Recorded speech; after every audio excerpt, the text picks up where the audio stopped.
BJP चुनाव हार चुकी है।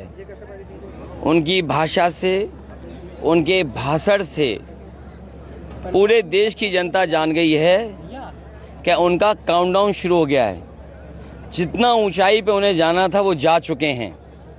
अब ऊपर से लुढ़कना शुरू कर दिया उन्होंने। अब कितने नीचे जाएंगे वो खुद स्वीकार कर रहे हैं कि 400 पार मतलब 543 सीटों में 400 के बाद जो सीटें हैं उतनी जीतेंगे। इसका मतलब वो खुद स्वीकार कर रहे हैं कि 143 से ज़्यादा सीटें नहीं जीत पा रहे हैं वो। इस बार 140 सीटों के लिए भी तरस जाएंगे। किसान की आय दोगुनी नहीं हुई, नौजवान को नौकरी रोजगार नहीं मिला।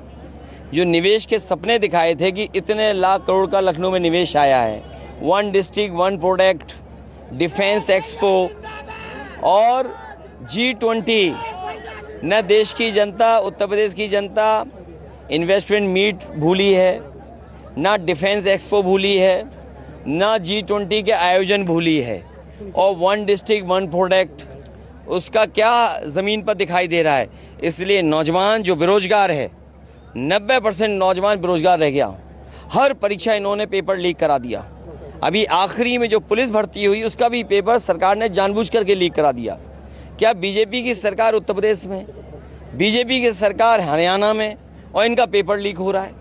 सरकार नौकरी नहीं देना चाहती, जानबूझ करके पेपर लीक कराया। नेताजी का अपमान क्या कांग्रेस के प्रबंधन करके? वो प्यारे मोहन मुख्यमंत्री जी वो कुछ जानते नहीं हैं।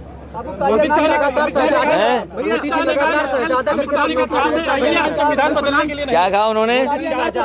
संविधान बदलने के लिए लगातार शहजादा कह रहे हैं। देखिए, शहंशाह इस बार जाने वाले हैं। शहंशाह को हटाने वाले इस देश की जनता है। और जहाँ तक सवाल शहजादों की है, इन्हें घबराहट किस बात की है? कम से कम आय दोगुनी बता दें कितने किसानों की हुई। जो लोग बोरी से चोरी कर रहे हों, बोरी से चोरी और नैनो यूरिया ज़बरदस्ती खरीदवा रहे हैं। और आप पता कर लेना, नैनो यूरिया वाला भी भारत छोड़ के भाग गया। सोचिए आप, ये सरकार चला रहे थे कि अपने उद्योगपतियों को लाभ पहुंचा रहे थे। क्या नाग है उसको हराना है, मोहन यादव ने कहा। भैया मोहन यादव, अब उनके ज्ञान के लिए उन्हें बधाई। कल प्रधानमंत्री जी ने कहा, कोई शहजादे बोल रहा है, कोई कुछ बोल रहा है। अब हमें समझ में नहीं आ रहा कि बीजेपी तय कर लेगी क्या बोल रही है। प्रधानमंत्री जी ने कहा है कि ये जो है भानुमति का कुनबा है, ये चुनाव के बाद बिखर जाएगा। आप क्या कहते हैं? अच्छा, इनका भानुमति का कुनबा नहीं देखा? कौन कौन आ गए इनके संग? जितने हमारे साथ थे सबको कुछ लालच दे करके ले लिया। अगर हमारा भानुमति का खुनवा है तो आप कौन सा भानुमति का खुनवा जोड़ रहे हो? इसीलिए मैंने कहा कि जितनी ऊंचाई पे इन्हें जाना था जा चुके हैं। इनकी कहानी कोई सुनना नहीं चाहता है। इनके डायलॉग सब घिसे पिटे पुराने वाले हैं। ये पहला राजनीतिक दल है जो नकारात्मक राजनीति करते करते अपनी ही नैरेटिव में उलझ गए हैं। ये नेगेटिव जो नैरेटिव उन्होंने क्रिएट किया उसी में उलझ गए हैं। याद रखें, बीजेपी के लोग जो गड्ढा दूसरों के लिए खोदते हैं, एक दिन उस गड्ढे में खुद गिरते हैं। कि 400 चाहिए लेकिन संविधान बदलने के लिए नहीं। इनकी नीयत कभी साफ नहीं रहती है। जब इन्होंने फौज की नौकरी, देश की सुरक्षा से खिलवाड़ कर सकते हैं। आप किसी भी फौजी अधिकारी से पूछ लें, किसी भी अच्छे इंसान से जो फौज के बारे में समझता है, सीमा की रक्षा के बारे में समझता है, बताओ अग्निवीर नौकरी 4 साल की कौन स्वीकार कर लेगा?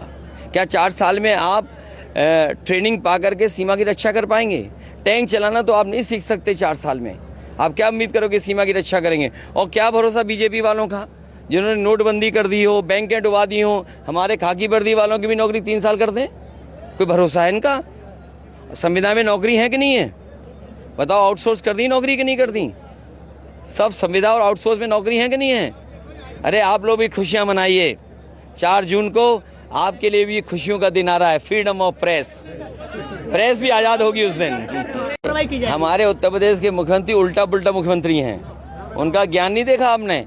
विधानसभा में कह रहे 36 में नहीं 46 में 56, आज तक गिनती नहीं बता पा रहे। और जो कहते थे सुबह 4 बजे उठकर योगा करते हैं, जब वो योगा करने तो कैसे हिल रहे थे, देखा नहीं था क्या आपने? अमित शाह जी ने कहा